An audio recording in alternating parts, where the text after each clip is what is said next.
Hi, this is Lofholm, and welcome back. Today we're going to talk about closing tip number 4. And I've shared this idea with many people all over the world. And some of them, this is exactly the tip that they need to hear to create a sales breakthrough for them. Part of the language of influence is silence. Selling has its own language to it, just like Spanish, the language Spanish, French, English. And part of the language of influence is silence. Closing tip number 4 is to ask for the order and be silent. Think about the Girl Scouts selling Girl Scout cookies. They might have a booth in front of the grocery store and you walk up and then there's little 10-year-old Julie, and Julie looks up at you and says, "Would you like to buy some Girl Scout cookies?" And if she's doing it correctly, after she says that, she's going to be silent. And now at that point, I would either have to say, yes, I'd like to buy some cookies, or say no, or give an objection. And the question is, does this sales strategy work? Well, they sell millions of boxes of Girl Scout cookies using the script. When I sell one-on-one, I always sell the same way. I deliver my presentation. I deliver a powerful, persuasive close. I get to the end of the presentation. Let's say I'm selling over the phone. And I say, would you like to be one of the 20 clients that I work with? If I'm selling a coaching program. And then at that point, I'm silent.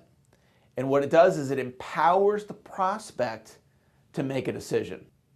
I taught this strategy one time in one of my seminars. And one of the women in the seminar worked for the Whittier Chamber of Commerce. And I taught her the strategy. Ask for the order and be silent. And she was selling ad space in the chamber magazine or newsletter over the phone. So she calls up this prospect and she decides to try out the technique. And she used, in addition to asking for the order and being silent, the fist close. Have you ever heard of the fist close? Well, this is an extra close. This is a bonus idea for you to ensure that after you ask for the order, you're silent. So the way the fist close works is you ask for the order and then you go, and in doing that, it ensures that you don't say anything. Now the fist close works best when you're over the phone and the prospect can't see you. Don't use that close when you're face to face with the prospect. So she calls up this prospect, and at the end of the presentation, she says, would you like a quarter-page ad or a half-page ad? What would work best for you?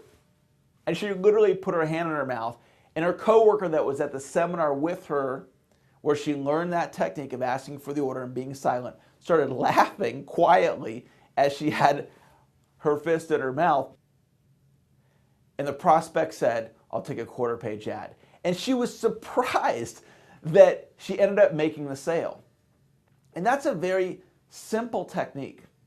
What I want you to understand about asking for the order and being silent is a lot of times it's not natural for us to communicate in that way.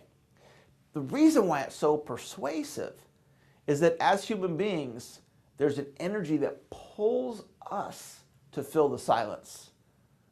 So if I'm talking to you and I ask you a question or ask for the order and I'm silent, there's an energy that's pulling me to fill the silence. But there's also an energy that's pulling you to fill the silence.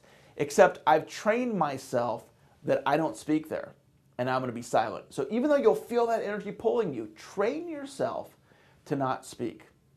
What I'm sharing with you is one of my key strategies that I use to effortlessly close sale after sale after sale. And I want you to know I close every single sale. When I'm selling one-to-one, I ask for the order and I'm silent. So practice that idea and implement it on your very next presentation.